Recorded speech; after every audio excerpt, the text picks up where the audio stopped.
Hi, my name is Shemsi Alhaddad. I teach math and statistics at USCL. I study math and fiber arts. This is an established field of math that you probably did not see in school, but there are math conferences and exhibits, there are journals, and there are textbooks that are focused on math and the fiber arts. So since people probably haven't seen this before, I thought that the best way to introduce it is through an example that might be accessible to undergraduate researchers. So the example that I had in mind has to do with temperature blankets, which you may have seen because they're trendy right now. A temperature blanket is a form of data visualization, which just means graphing, where each day the person in these examples, they're knit or crocheted blankets. So they would do a row for each day, and the color of the row is determined by the temperature outside. So it could be the high temperature or the average temperature or whatever they want to graph. Some people do both the high and the low for each day.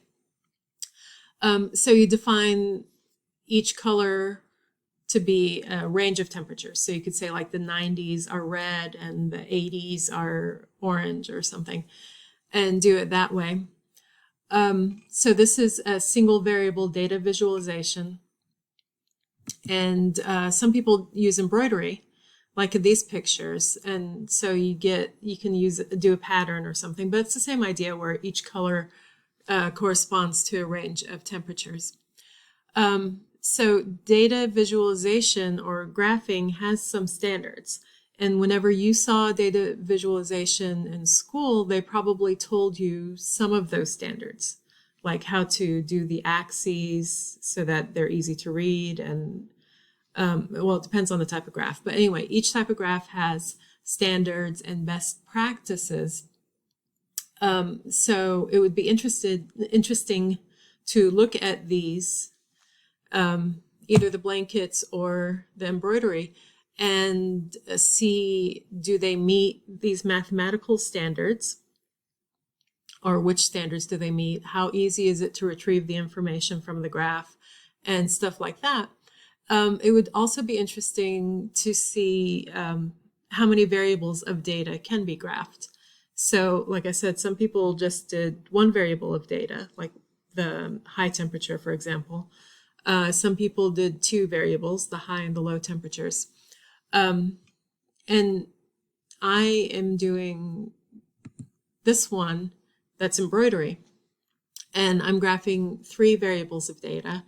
One of them is using the color, the other one is using the type of stitch, and the third is how many stitches. So each day, the color is determined by the temperature, and I just do the temperature at about 2 o'clock.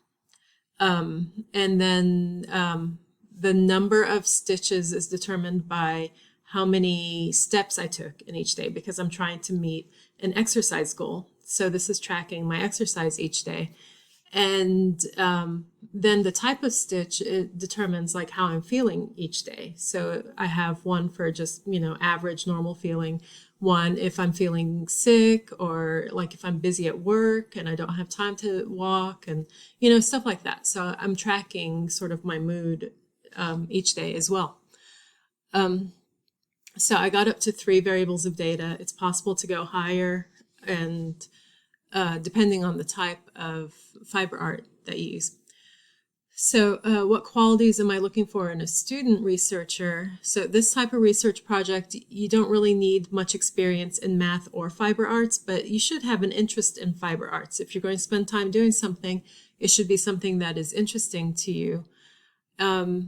And even if you don't want to create your own piece, you can look at stuff online, because a lot of people post their pictures, and you can just study what other people have done and determine if they meet the mathematical standards.